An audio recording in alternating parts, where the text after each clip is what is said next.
さんの家こんにちは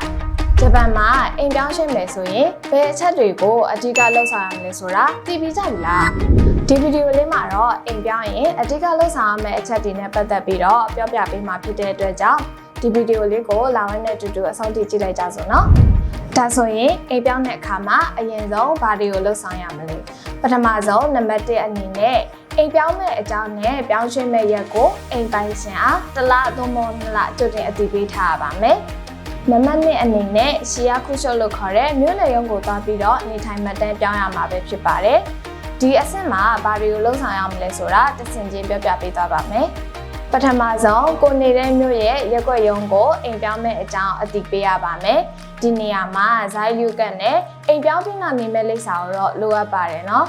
အဲ့ဒီကနေတန်းရှိစွထိုတို့ခဲတဲ့ရှော့လို့ခေါ်တဲ့ပြောင်းရွှေ့လက်မှတ်ရရှိလာမှာပဲဖြစ်ပါတယ်တကယ်လို့ကိုက my number ကတ်နဲ့ပြောင်းရွှေ့ခဲ့မယ်ဆိုရင်တန်းရှိစွထိုတို့ခဲတဲ့ရှော့လို့ခေါ်တဲ့ပြောင်းရွှေ့လက်မှတ်ကိုရရှိမှာမဟုတ်ဘဲပြောင်းမဲ့မြို့မှာ my number ကတ်ကိုပြရမှာပဲဖြစ်ပါတယ်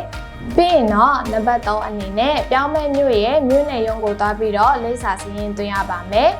ပြောင်းရွှေ့လက်မှတ်တွေနေထိုင်ခွင့်ကတ်တွေဒါမှမဟုတ် my number ကတ်တွေကိုပြဖို့လိုအပ်တာမို့လို့မမေ့မြော့တဘာတိတ်ဆောင်သွားဖို့လိုအပ်ပါတယ်နော်ပြီးရင်တော့နေထိုင်ခွင့်ကတ်မှာလိပ်စာအသစ်ကိုထည့်သွင်းပေးလိုက်မှာပဲဖြစ်ပါတယ်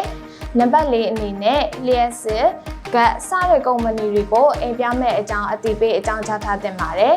နံပါတ်5စာတိုက်ကိုသွားပြီးတော့လိပ်စာပြောင်းထားရပါမယ်။နောက်ထပ်အရေးအကြီးဆုံးကတော့လိပ်စာထည့်ပြီးဖွင့်ထားတဲ့ဘဏ်အကောင့်တွေရဲ့လိပ်စာတွေကိုလည်းပြောင်းထားရပါမယ်။ကဲဒီအချက်တွေကိုသာသိထားမယ်ဆိုရင်တော့ဂျပန်နိုင်ငံမှာအိမ်ပြောင်းဖို့အတွက်ဘာတွေကိုလိုအပ်လဲဆိုတာအဓိကအချက်တွေလောက်တော့သိသွားကြပြီလို့ထင်ပါတယ်။ဒါဆိုရင်နောက်ဗီဒီယိုတွေမှာလည်းဂျပန်နိုင်ငံနဲ့ပတ်သက်ပြီးတော့အကြောင်းအရာတွေကိုဆက်လက်တင်ဆက်ပေးနေအောင်မှာဖြစ်တဲ့အတွက်ကြောင့်မလို့စောင့်မျှော်ကြည့်ရှုပေးကြပါအောင်ရှင်။皆さんまたね